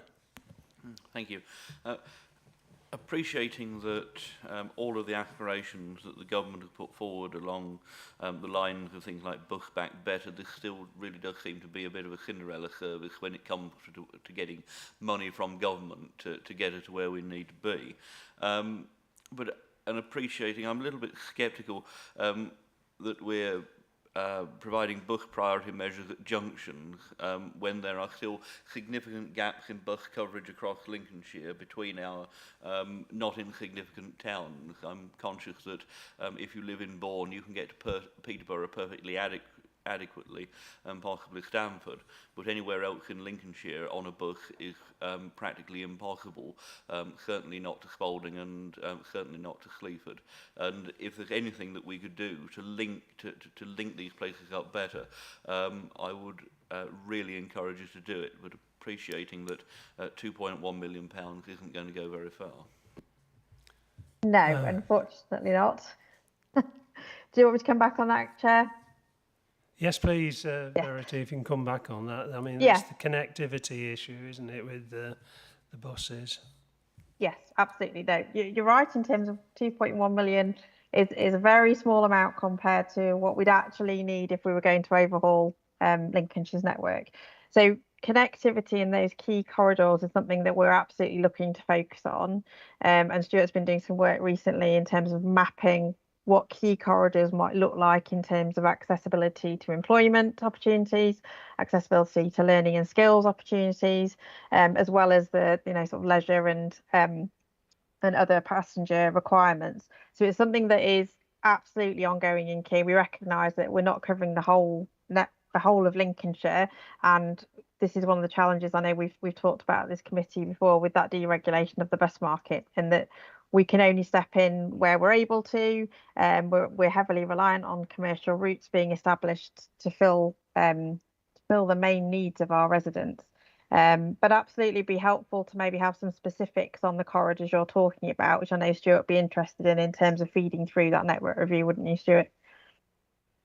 Yeah, any specifics on what gaps might exist in the network would be really useful. I think one of the things to consider here is where the services probably don't exist now might be because the footfall of passengers isn't great enough for it to be commercially viable. So where the services run now, let's say take Lincoln to Skegness, has a high frequency, primarily because it picks up a number of villages and towns along the way, so that population density already exists, and it's a viable route. Maybe where we're looking here, Bourne to Spalding, there might not be the passengers along the route for it to be commercially viable and sustainable. But I'd be interested to take the detail away and have a look at it. Yes, thank you for that. I mean, I think it would be good to know where the gaps are and the reasons, if there are any reasons, why those gaps can't be filled. And if it is profitability of the route, it's that is the reason. It'd be nice for us to know that, and at least, when we're approached about it, we can say that. Absolutely. If Councillor Ashton, we can reach out to you outside of the meeting, it'd be really good to have a discussion. Yes, we can do that. Thank you. Yeah. Right. Councillor Ashton, you're happy with that? Thank you. I think that's all the speakers I've got at the moment. No one else, so I'm going to move on. We were asked to comment and for our comments to be captured, which they have been, but I think there's a couple of things. The concern over the app, which we have been reassured on, and the connectivity gaps, and getting to know the reasons why those gaps are there and can't be filled. And we will have that discussion outside of the meeting as the way we perhaps bring that information forward. Is that okay? And if there's nothing else, I will move that the report be received and endorsed, and request that our comments be taken under consideration by the relevant officers and the executive portfolio holder. Does anyone dissent? No dissension. So thank you. That is agreed, and we'll move on to the next item on the agenda, which is item number 9, and that's the Transport Q4 Performance Report 22-23, and the scrutiny report is on pages 171 to 176 of the agenda pack, and the report provides a summary of performance for Q4 in relation to passenger transport and the Council's transport services, including an update on the key priorities of transport services, amongst which is the Educational Travel Transformation Programme. And the committee is invited to consider and comment on the quarterly report and make inquiries and recommendations as required. And the report will be presented by Verity Drews, Head of Transport Services. So over to you again, Verity. Thank you, Chair. Yes, so this is a quarterly report that we do regularly now, trying to pick up the main areas for transport services to focus on, what our priorities are and how we're getting on with them. So I'm not going to go into detail around the public transport side, because I think we've covered that with the previous report, but if anyone does have any specific questions, I can take those at the end. In terms of our progress on our medium to long-term priorities, so restructure, our staff restructure has been a really big priority for us over the last 2 years, really. We went live in February this year, and we have managed to recruit the majority of our posts, and still got some people, new staff starting during July and some potentially in August. We're left with 10 vacant roles in operations, which is still a significant number for us, and we will have to look at recruiting those 10 posts, but we're choosing to hold off on that until after the summer peak period, so probably October, November time, because we've done quite a lot of recruitment and done our best so far with the recruitment and the adverts that we've had. So at the moment, what we're doing is temporarily using some agency staff again, which has proved very successful with the council's new agency recruitment contract. And we have seen a turnover of, I think we had 4 members of staff through the original agency stream that we had in that have actually now been appointed to permanent roles, which is really positive for us because they're fully trained during the period they're an agency member of staff and then become a permanent member of staff, which helps in terms of that training and development. So we'll look to do some more recruitment later in the year. In terms of the enhanced partnership and scheme we've talked around, in terms of BSIP and the funding, so that obviously remains a key priority on a public transport side. And then the Educational Travel Transformation Programme. So this is a 3-year programme which started in October 2021, focusing in on the whole end-to-end process of educational travel provision, from eligibility, which is aligned to our council's policy, through to provision being put in place. So we are still on target in terms of cost avoidance of circa 5 million by the end of that 3-year plan. The main areas that we're focusing on to bring some of the costs down in terms of our contract prices with the market, which is largely the taxi and minibus market with our smaller contracts, is around how we procure and how we tender those contracts with them, and using e-auction technology, which is proving very successful, but also focusing in on route optimization, so making sure we've got the most efficient routes that we can have and the fewer contracts that we can have as possible. So that continues. Our cultural shift continues, and working very closely with the customer service centre around our communication and customer care training. As you can imagine, at this time of year, we get a high number of contacts coming through both the CSC and ourselves.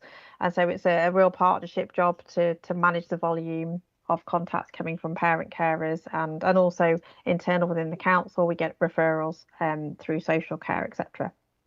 So that customer care focus is still there, and we want to build some training with staff as we go through that peak period. Management information is another key focus area, which I know we've talked about at this committee because we were behind target in terms of setting a performance dashboard. We're now on target to hit end of July, which I'm sure the chairman will be pleased about. And we're going to come back to this committee in October, where I'll present a more detailed look of what that dashboard is looking like in terms of our data and management information, to show how educational travel in particular, some of the numbers that we're talking about, some of the costs per pupil, and how we're looking to try and minimise those costs as we go forward. The next piece of work, once we're up and running with that dashboard, will then be a collaborative dashboard with children's services. Because what we now need to look at is how we can build in the future trends that children's services deliver from their corporate performance team in terms of the numbers coming through school admissions, how we can use those to project better, more accurately, the cost of educational travel and the demand that we all need to fulfil from our supplier market. So that is going to be a really important key piece of work over the next year. Our travel options function is also now prioritising what it's looking to do. We've now fully staffed that new team, and they're pulling together a development plan as to what they're going to target. They've already been visiting all of the SEND schools to market the opportunity around independent travel training. They're looking at doing some group training. They've reached out to some bus operators to see if we can do some group training on school grounds, which we think is going to work really well for those pupils where that is appropriate. Otherwise, it will be independent and it'll be a one-on-one training. So we'll probably come back to the committee at the next quarter with an update on what that programme is looking to deliver and how it's going to be delivered. And then we have the management of the educational travel budget pressure, which remains high for 23-24. And as I said, the main routes to us trying to minimise those costs are around reducing where we can the prices that were coming from the market, but also the route optimisation and creating a much more efficient network. And the travel options team and their function is also aiming to help manage the demand on that network as well. If we can encourage SEND pupils especially to become independent, then that means they can start to use commercial services or our own closed bus service contracts. In terms of our key performance measures and reporting, so from a public transport perspective, we don't have direct control over the commercial network, so developing measures is not something that is appropriate at this stage. But from an educational travel perspective, the management information dashboard is absolutely going to be critical for us. But also as part of that, we report in centrally to the corporate team around our contracts. So within educational travel and social care, we have, and public transport, we have 6 main types of contracts you'll see listed there. So we have our educational travel provision for SEND pupils and schools. We have the mainstream pupils. We have social care travel for children and for adults, as well as then our tendered local bus transport contracts and the Core Connect contracts. And so we rag rate those every quarter and report that in corporately. And at the moment, we're keeping that static at either amber or red for all of them because we are undertaking transformation activity and because we know there are issues around sustainability of the public transport network and our prices on educational travel contracts remain high. As part of our forward-looking work in terms of how we work with the market a lot more closely, both the public transport market but also our educational travel provision market. So one of the things, and I think we have talked about this before, we are looking to create a market development plan with the market and looking to probably start this piece of work in the next couple of months. So we'll be able to provide an update to the September or October meeting of this committee. So this will be about looking at what market Lincolnshire County Council and Lincolnshire as a whole needs in order to deliver its vision for both public transport and educational travel provision. And then it will be a partnership approach working with the network of suppliers we have out there, both the enhanced partnership public transport and then also taxi and minibus market in terms of how do we create that market for Lincolnshire. And that's a long-term aim. We're probably talking sort of 5-year vision and ambition for that market, and to work with them to look at our market sufficiency, have we got gaps in where we need market provision, geographically, but also in terms of the types of vehicles and how can we work on that. And it will also bring into play something which you mentioned earlier as a committee in terms of gritters, alternative fuel vehicles. So our whole market, whether it be buses or whether it be taxis, minibuses, we know that we're a long way off moving towards creating alternative fuel vehicles in that market. So we need to work with the suppliers to understand how can we get the market there and what will it take. Network review, I touched on that in the previous report. This is about us trying to look at where we've got contracts that schools organise directly with the market.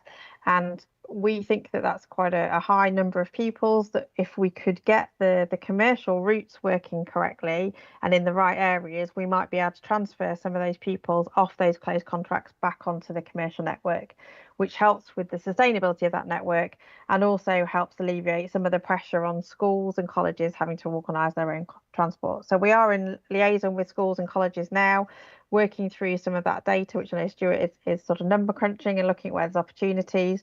And then in the run up to Christmas, we'll be liaising with them more directly to see if we can start creating some pilot approaches with those. And that's my summary on transport services as a whole. Thank you, Verity. Thank you for the report. I'll go over now and see if any members wishing to. Councillor Rawlins. Thank you once again, Verity. It was just a point obviously we raised in a previous paper regarding the conversion to electric or hybrid or different energy driving systems for transport generally. But on buses and certainly some of the transport we're talking about, am I wrong in thinking that some of the stock that are used are the older stock for school transport vehicles and things like that? So the upgrading problems are going to be more difficult than there perhaps would be just for normal new commercial vehicles.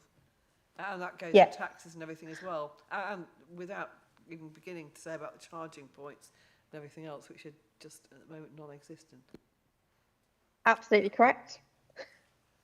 Yes, it's a big problem. And what I want to try and work on in the next sort of 6 months is to try and quantify that a bit better and be able to understand exactly what we would want to be working towards within what time frame and how we'd be able to get there. Now, understandably, it's going to require a significant amount of funding from both an operator perspective and from an LCC and hopefully central government perspective. So it'll be about creating a development plan and then seeking funding to implement that, because it, as you say, it will be infrastructure related as well as vehicle related. Thank you for that, Verity. Are there any other? Councillor Clark. Thank you, Chairman. Last question, there was a sum of 2.1 million mentioned. In the report 1.13, there's 300 million mentioned. How much of that will be coming to Lincolnshire? Over to you, Verity. Yeah, thank you. So Stuart, do you want to clarify the numbers? Because you've probably got them more in your head than I have. Sure, no problem. So the 300 million is the government's pledge to bus services across the country as a whole. And how that's split out is 160 million to local transport authorities direct, with 140 million going to bus operators. That 160 million to local transport authorities is split over a 2-year funding period, which is 23-24 and 24-25. And of that 160 million, in the first year, Lincolnshire County Council received 2.1 million.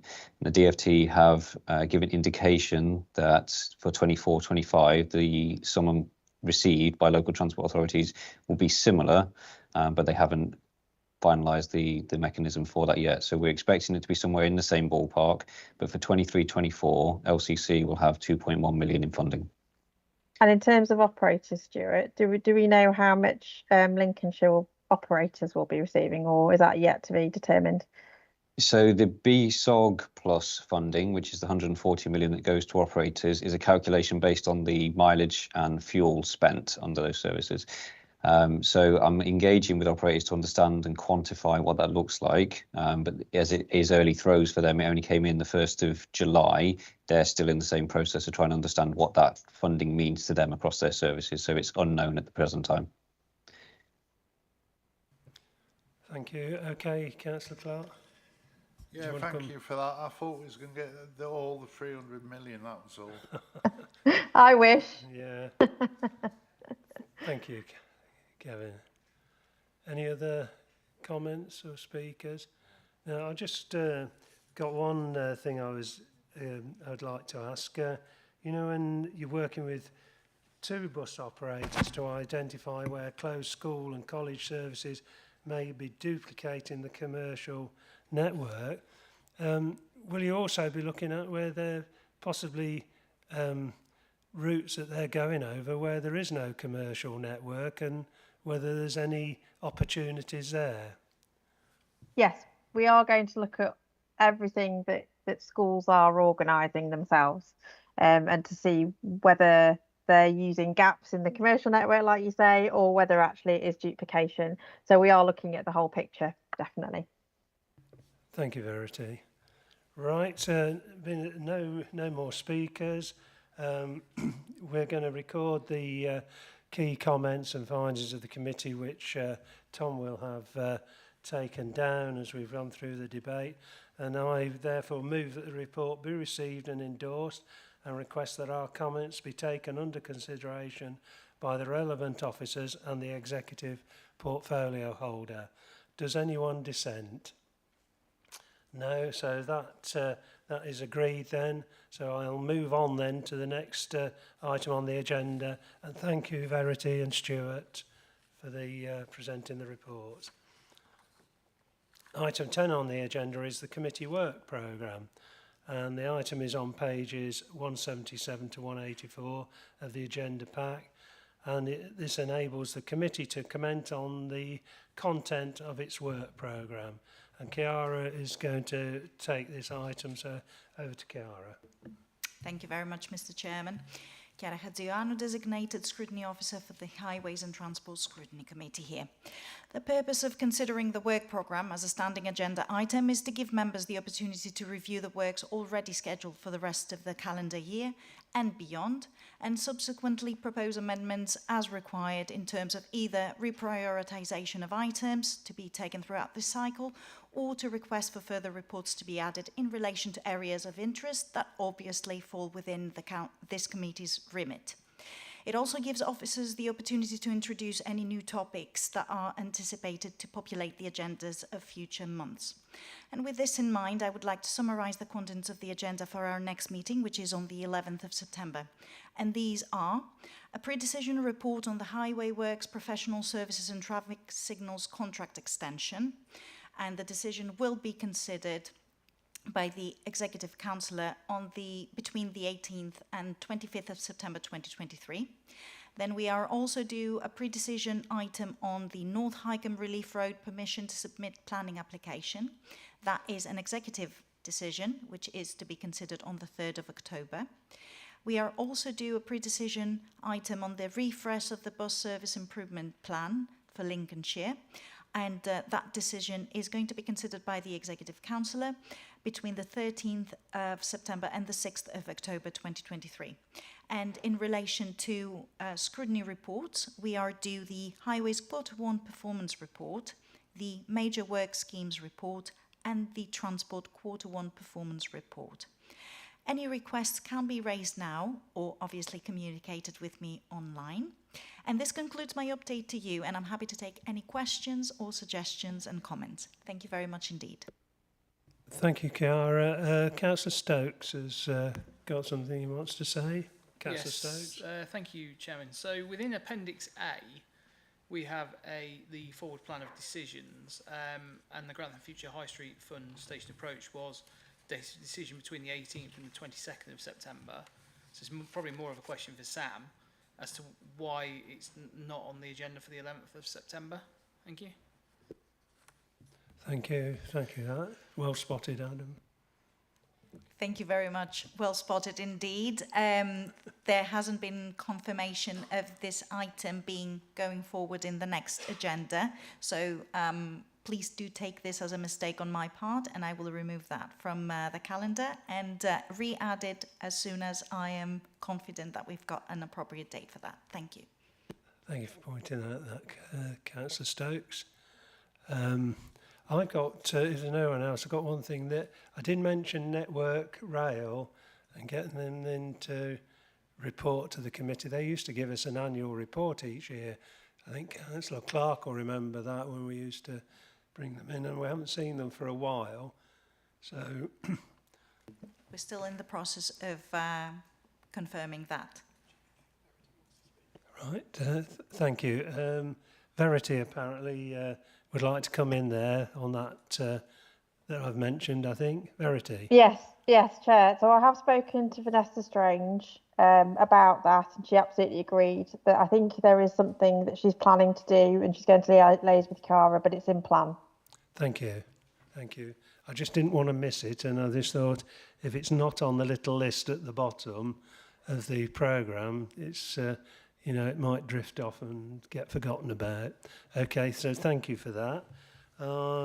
No other speakers, so I'll move on then. I move that we note the report and approve the existing work programme as detailed on pages 177 to 184. And does anyone dissent? And if so, please indicate no. No, so that is agreed then. And so that concludes the meeting. Thank you all for your attendance, and the officers for the reports, and the members for their comments and taking part in the meeting. And I wish you all a safe journey home. Thank you.